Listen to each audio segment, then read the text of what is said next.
O Dr. Paul Tournier, um médico cristão, que atendeu muitas pessoas, escreveu muitos bons livros, em um de seus textos ele diz o seguinte, ele dá um testemunho. Meus pacientes me dizem carinhosamente, é admirável a paciência que você tem em escutar tudo que eu digo. Eu respeitosamente contesto, dizendo, não é paciência, é interesse, eu realmente me importo.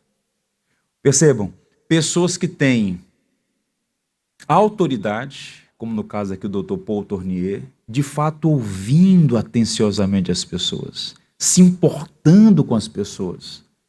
Cristo fazia isso, e essa era uma marca distintiva dele, a capacidade de se importar com as pessoas, de se conectar às pessoas, de ouvir a história das pessoas, de sofrer com as dores das pessoas, como foi no caso, por exemplo, do seu amigo Lázaro.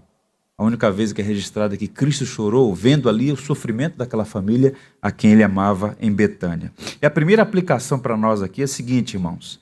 A igreja deve seguir os passos de Jesus no desafio de amar as pessoas. É um desafio. O mundo foi radicalmente afetado pelo pecado. O sofrimento é inevitável aos filhos de Adão. Razão pela qual Jesus veio a este mundo em uma missão salvífica, redentiva. Todos os atos de bondade e compaixão de Jesus eram sinais do seu grande amor, que seria estampado de uma forma contundente, definitiva, cabal, na cruz de Cristo, na cruz do Calvário. E a igreja, como agência do reino e comunidade dos salvos, tem a responsabilidade, o desafio, a tarefa hercúlea de mostrar ao mundo o quanto as pessoas de fato são importantes, quanto de fato elas precisam ser amadas, acolhidas. Nós precisamos demonstrar interesse pelas pessoas, cuidando delas. Amor nas Escrituras é sempre uma decisão, é sempre algo tangível, não é uma abstração.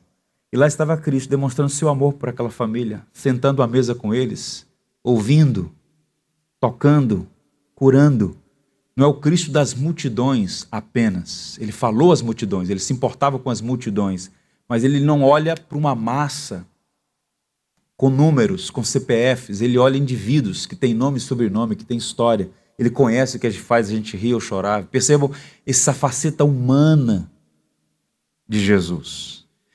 Enquanto eu estava meditando nessa passagem, pensando nisso, nesse amor de Cristo, do fato que ele se importa com as pessoas e como nós devemos também imitar os seus passos nessa direção, lembrei de um pastor, amigo nosso, um missionário, no Recife, há muitos anos atrás, nós estamos falando aí de 1994.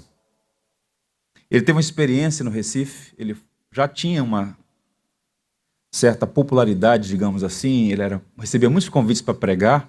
Ele passou uma temporada no exterior, pregou em muitos países, era um indivíduo realmente com um talento muito especial. Deus o tinha abençoado muito.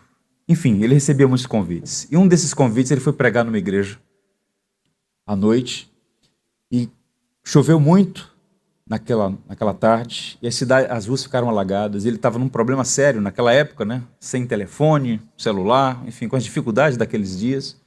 Ele então tem que parar o carro enguiça, para o carro numa marginal naquelas ruas, avenidas, e ele então está tentando atravessar para o outro lado da pista para pegar um táxi, alguma coisa, para chegar no compromisso para pregar.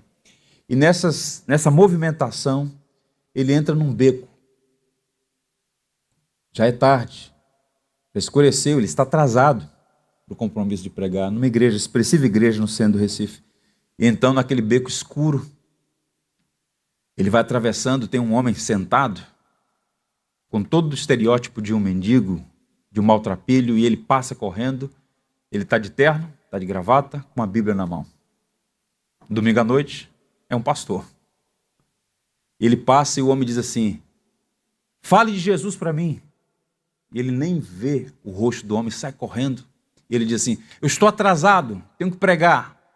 Quando ele está saindo do beco, o homem grita, se o teu Senhor estivesse aqui, ele me daria atenção.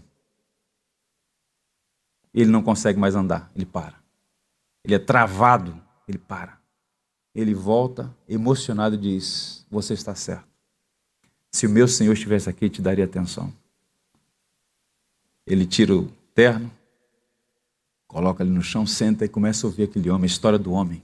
Começa a ouvi-lo. Era um engenheiro civil que estava na sarjeta por conta das drogas, tinha perdido tudo, sua família, tudo. Ele começa a falar do Cristo que se importa com pessoas e não com massas. E um dos dramas do nosso tempo é justamente esse. Perigo sutil da igreja ficar tão envolvida com coisas que, conquanto boas, não são as principais, as mais importantes. E Cristo está dando um grande exemplo para nós. Pregar numa igreja, ensinar numa sinagoga era uma coisa importante. Mas, de igual modo, estar com pessoas, numa casa, numa família, ouvi-las, tocá-las, abençoá-las. Por tudo que tens feito, por tudo que vais fazer, por tuas promessas e tudo que és, eu quero te agradecer com todo o meu ser.